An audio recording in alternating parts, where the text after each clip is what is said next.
Hello, this is just a quick informal video about the character of Charles the Bald, who I've been studying about recently. Charles the Bald was Holy Roman Emperor just from 875 to 877, but he had a relatively long and difficult career before he became emperor. When he was 7 years old, he was held hostage by his eldest brother, Lothair, and on two separate occasions that happened.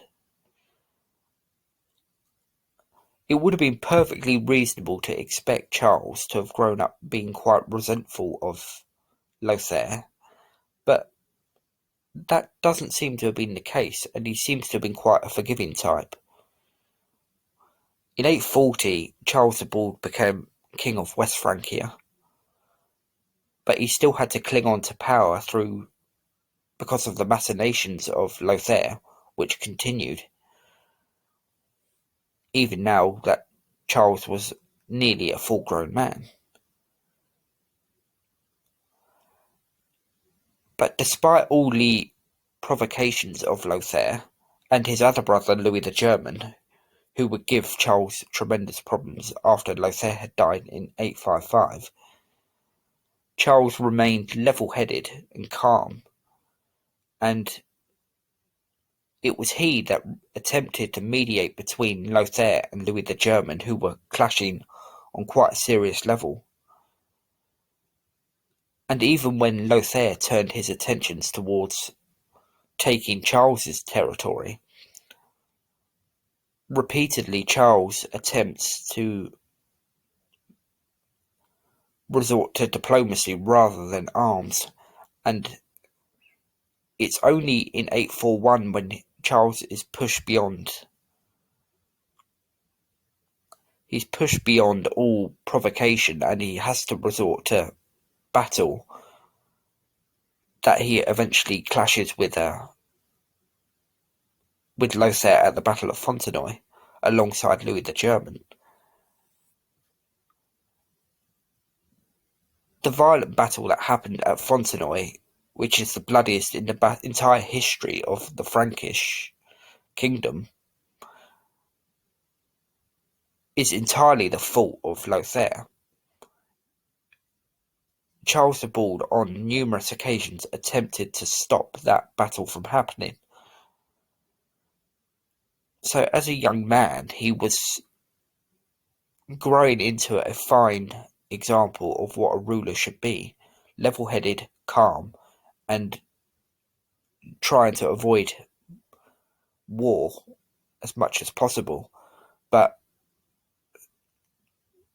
unfortunately for Charles, Lothair and also Louis the German in the east were not going to allow that to happen.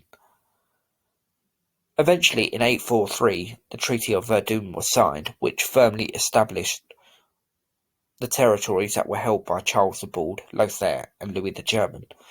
So the situation calmed down between Lothair and Charles the Bald, and their relationship, whilst it can't be described necessarily as good, it certainly improved in the remaining 12 years of Lothair's life.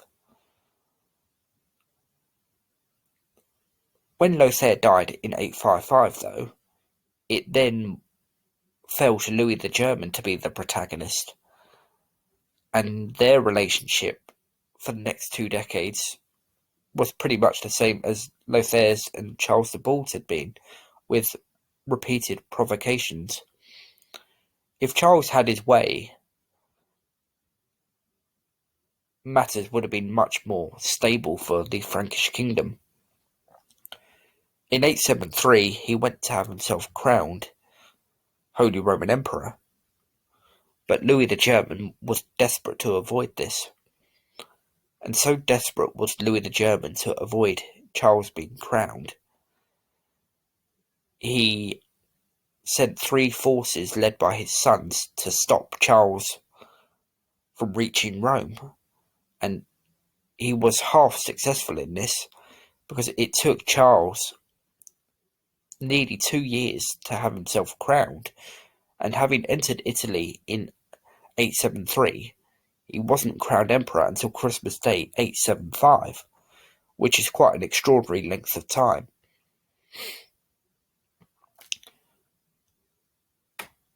But Charles was successful in having himself crowned Holy Roman Emperor, and he had deserved it. After all that he had put up with his brothers and their repeated attempts to take his lands and his territory, which is what Louis the Pious, their father, had clearly given to Charles. On his deathbed, Louis the Pious had firmly outlined his plans for the division of the Frankish kingdom, and Charles, on many an occasion, referred back to what their father had wanted. It was Charles who remained loyal to the wishes of Louis the Pious. Unfortunately, Louis the German and Lothair, and their other brother Pepin, who had died earlier, just would not have any interest in, unfortunately for them. So when Charles became emperor in 875, it must have been extremely gratifying for him, although unfortunately he didn't hold on to the imperial throne for long, and he died a couple of years later. And it wasn't just his brothers that had given Charles a hard time. His daughter Judith had married the King of Wessex, Athelwold, who was the father of Alfred the Great, and then married another Saxon king, Athelbald, before he died. She then came back home to Charles before she absconded from him and married the Count of Flanders, a man called Baldwin. This went against the wishes of Charles the Bald, and so, as you can see, he's having more problems with his children, and he had another issue with his son called Louis.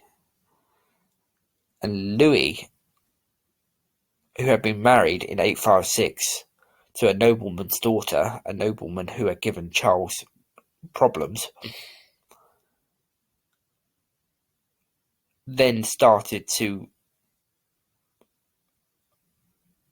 overgrow his station a little bit as he grew older, and Louis went into rebellion against Charles, and he started to attack forces loyal to Charles, and then he even caused tremendous devastation in Anjou. Although that rebellion was eventually put down, you can see the pattern of Charles's reign.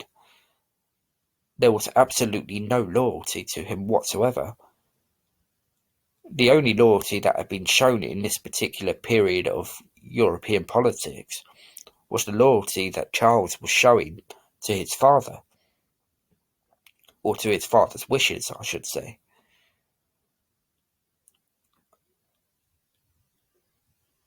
Charles does seem to have had a good relationship with his wife, Ermentrude, and he, in fact, even involved her in his charters, which shows that he had a tremendous amount of trust in his queen. She died in 869, unfortunately, 8 years before Charles died. And then another little interesting character trait in Charles is the fact that he had a doctor who was Jewish, and he seems to have been extremely fond of him, according to the chronicles. That same doctor was accused of poisoning Charles, although there's no evidence for that, and that's probably just bigotry on the chronicler's part, but it shows you that he's quite an open-minded man to have a Jewish doctor. Not only a Jewish doctor, but one that he's on good terms with as well. So for the 9th century, he's appears to be not as judgmental as you might expect him to have been. So that's just kind of what I wanted to talk about, really. He seems to have been quite a loyal man. And he's one that's not afraid to have been stuck to his principles almost, which is what he'd done throughout his wars with his brothers. So I think he's quite an admirable man, and this is why I've kind of just put my thoughts to this video.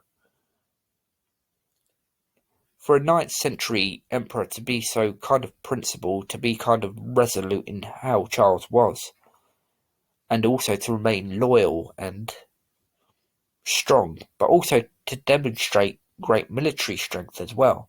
He even had success against the Vikings, although that was limited, obviously, because of the strength of the Viking invasions.